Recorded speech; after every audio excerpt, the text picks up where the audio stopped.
రజనీకాంత్ హీరోగా లోకేష్ కనకరాజు డైరెక్షన్లో రూపొందిన లేటెస్ట్ మూవీ కూలీ.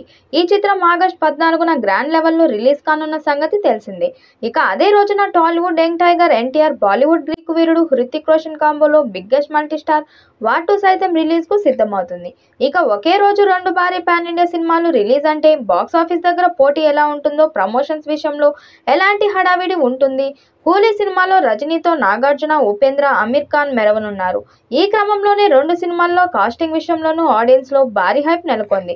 మంచి అంచనాలు మొదలయ్యాయి. అయితే ప్రమోషన్స్ పరంగా మాత్రం వార్ 2 కంటే ఇప్పటి వరకు కూలీ కాస్త ముందు ఉందని చెప్పాలి. ఇప్పటికే ఈ సినిమా నుంచి టీజర్ రిలీజ్ అయి ఆకట్టుకుంది. అలాగే ఎప్పటికప్పుడు ప్రమోషన్స్ వీడియోస్తో ఆడియన్స్ను మెప్పిస్తున్నారు కూలీ టీం. నిన్న కాక మొన్న వచ్చిన మౌనిక సాంగ్ ఏ రేంజ్ లో సోషల్ మీడియాని షేక్ చేసిందో తెలిసిందే. ఇక ఆగస్టు 2న ట్రైలర్ రిలీజ్ చేయనున్నట్లు మేకర్స్ అఫీషియల్ గా ప్రకటించారు. ఈ సినిమా నుంచి ఇప్పటికే 2 పాటలు విడుదలైన సంగతి తెలిసిందే. 2 పాటలు కూడా ఆడియన్స్ ను విపరీతంగా ఆకట్టుకున్నాయి. మౌనిక సాంగ్ ఇప్పటికే వైరల్ గా మారిపోయింది. ఇప్పుడు ఈ సినిమా నుంచి థర్డ్ సింగిల్ ను రిలీజ్ చేయడానికి సిద్ధమవుతుంది చిత్ర యూనిట్. ఈ థర్డ్ సింగిల్ హైదరాబాద్ లో రిలీజ్ చేయబోతున్నట్లు అనౌన్స్ చేశారు. ఈ సాంగ్ ని నార్మల్ గా కాకుండా ఒక కాన్సెప్ట్ లాగా రిలీజ్ చేయనున్నారు. ఈ ఈవెంట్ ను హైదరాబాద్ లో నిర్వహించనున్నారు. ఇక ఈ సినిమా రైటర్స్ ను చాలా మంది నిర్మాతలు కొనడానికి పోటీ పడ్డారు. మొత్తానికి 3 బడా నిర్మాతలు కలిసి ఈ సినిమాను కొనుక్కున్నారు. అయితే ఈ సినిమా మీద విపరీతమైన అంచనాలు ఉండటానికి కారణం ఒకటి కాంబినేషన్, 2 ఈ సినిమాలో ఉన్న స్టార్ కాస్ట్ అనే ప్రత్యేకంగా చెప్పాల్సిన అవసరం లేదు.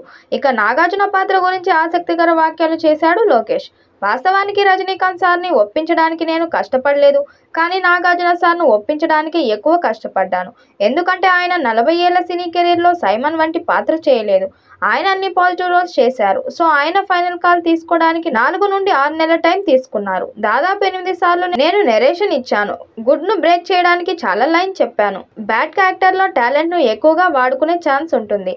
అక్కడ బౌండరీస్ ఉండవు. ఇలా చాలా చెప్పి కన్విన్స్ చేశాను. నాగార్జున గారు నన్ను రజనీకాంత్ గారి గురించి అడిగినప్పుడు కూడా మిమ్మల్ని ఒప్పించడమే కష్టం అనిపించింది సార్ అని అన్నాను. ఈ సినిమా 1000 కోట్లు వసూలు చేస్తుందని భావిస్తున్నారు. మరి ఈ చిత్రం ఎలాంటి రికార్డ్స్ క్రియేట్ చేస్తుందో చూడాలి.